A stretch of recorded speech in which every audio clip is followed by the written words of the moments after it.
Welcome back right now. Excuse me, I have a bit of a cough. Dustin Arbuckle is here today, and Dustin is from the Saddleback Medical Center. He's a social worker that is here within our social service department, which is fantastic. And today he brought along Susan Thomas, and Susan is director of the board of our wonderful foundation of Laguna Woods Village. And we're talking about a collaboration. Yes, today. Absolutely. I'm a member of the board, not the director. All right, I was sent director, but we elevated you today, but that's fine. So this fall prevention workshop, we've been hearing about this. And before we get into the details of that, a question that I was asking you, others have asked as well, is the relationship between the foundation, which, as we know, certainly helps a lot of people in need. Mm-hmm. And the question that I asked and a couple other people have asked, like at one of the board meetings, is this a workshop that is only for low-income people? What is your relationship with social services here? First of all, thank you for having us on to talk about the workshops. The foundation does in fact help many people in need, and in fact has income levels for certain kinds of services. The foundation also has partnered almost from the beginning with social services. Social services administers all of the funds and in fact administers the relationship. We don't have a direct relationship with the clients of social services. They're anonymous to us. We don't know. They discern who is in need and how the money should be spent, and come to us for money. In that vein, when Dustin joined, and he can speak directly to this, when he joined social services from Saddleback, he was asked to find what the needs were. Right. And in fact, falls, it turns out, are over 50% of the cause of ambulance calls delivered to Saddleback. So So unlike most of what the foundation does, which is for low-income residents, this fall prevention class is for any resident in Laguna Woods Village. Yeah. Right. And you know, the fall preventions throughout the years here, there's been various different classes given, and we know that Florence Sylvester does, and the Towers, but I think just over the years, so many different medical professionals and clubs and all that have talked about this and how devastating it can really be. And that's what's important, is that how it impacts so many residents and the severity of the impact of falls. So the foundation recognized if this is such a big problem for all of our residents, and that falling is not income dependent, obviously. Right. And the recovery, maybe if you are a high income, you might not need special services, but this is not special services. This is an educational format. So to make available prevention techniques. And sure, there have been many seminars and programs before, but probably not the intensity of this one, which is, Dustin can speak to the educational format, which is pretty intense. Yeah, and kind of the background of the problem of falls, we do have data from the CDC. So among older adults, falls are the leading cause of both fatal and non-fatal injury, and a significant cause of hospitalization, disability, loss of independence, and reduced quality of life. So about one time every 11 seconds, an older adult will be treated in the emergency department for a fall. That's how big it is in our nation. And I know when my mom was alive several years before, she had a fall and broke a hip, and it kind of escalated. Now, fortunately, that's not something that related to her passing away. That was, age. But, it got her down for quite a while. Right, the impacts on your life if you fall and have one of those injuries is major. And one of the things that we've been told and people can be educated to is that it's important to stay active even through your recovery. The more active you are, it changes your attitude and your brain. And one of the things that I'm excited to hear about is in this workshop coming up on August 28th is what are the impacts of the brain and hearing and falling all together. Yeah, so there's this other component to this program. Apart from the exercise component, there is this educational component.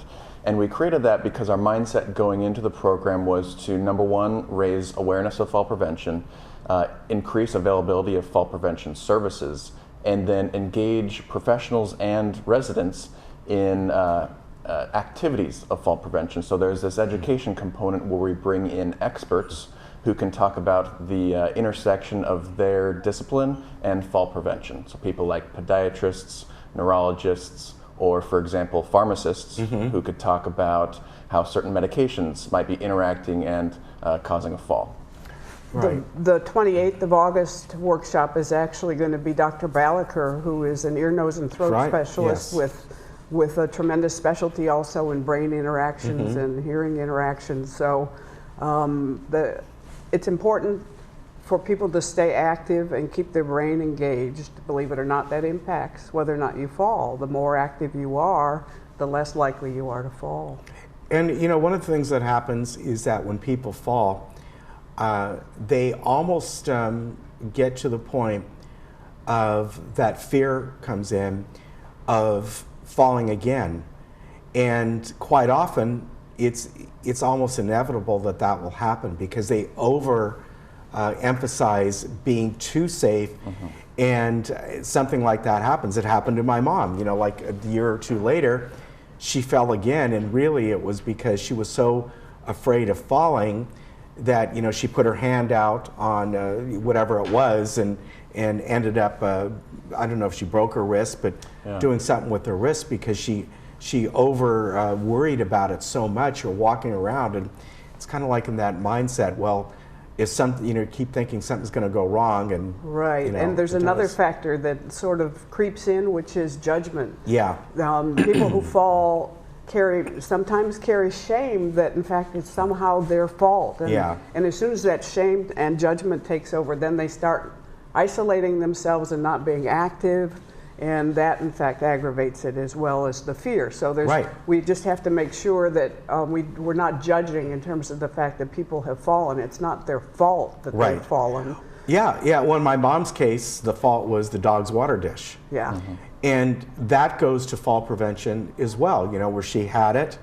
You know, the dogs drink, you know, water and goes all over the place, and that's exactly what happened with her. And we, you know, it's like, well, you know, for years, why do you have it right in the, well, we want to make it easy for the dogs, but that's a good point. Fall prevention quite often starts in the home, and what can you, first and foremost, make your environment safer?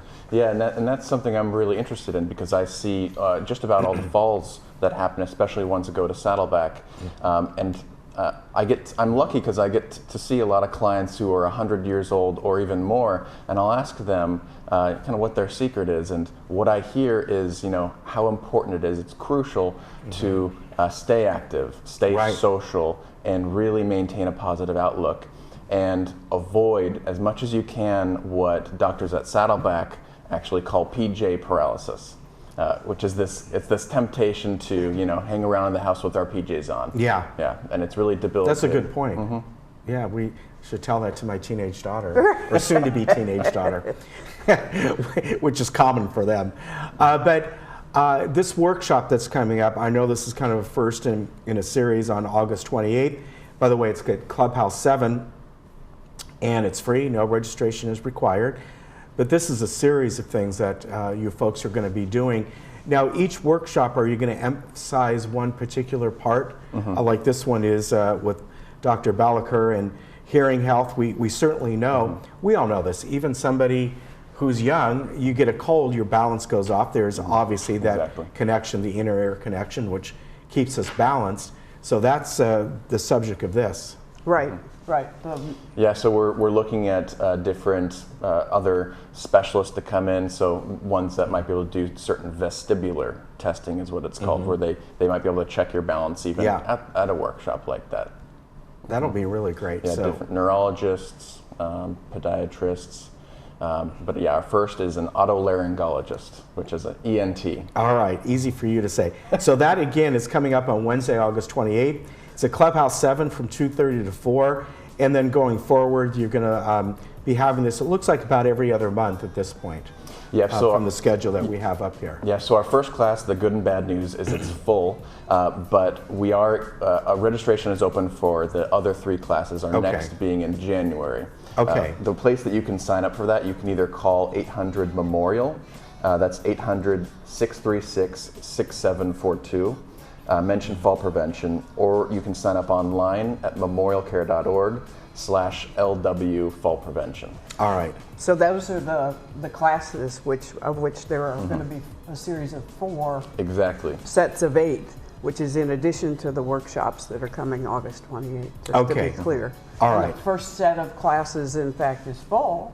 Yep, starting in September. Yep, it's all full. Okay. So but we're taking registrations. For January. Okay, so yep. just to be clear, this we're talking about right now is a workshop that is not full. Correct. Not full. Okay. No And not registration. anticipated to be full. We'll be able to find shares for Okay, very everybody. good. Thank you both for coming on. Good to Thank see you. you. Thank you. And I will see you. I know I'll see you around Destin. We'll get you on as we always do every couple of months Thanks when so they much. let you out from social services. You take care. We'll be right back.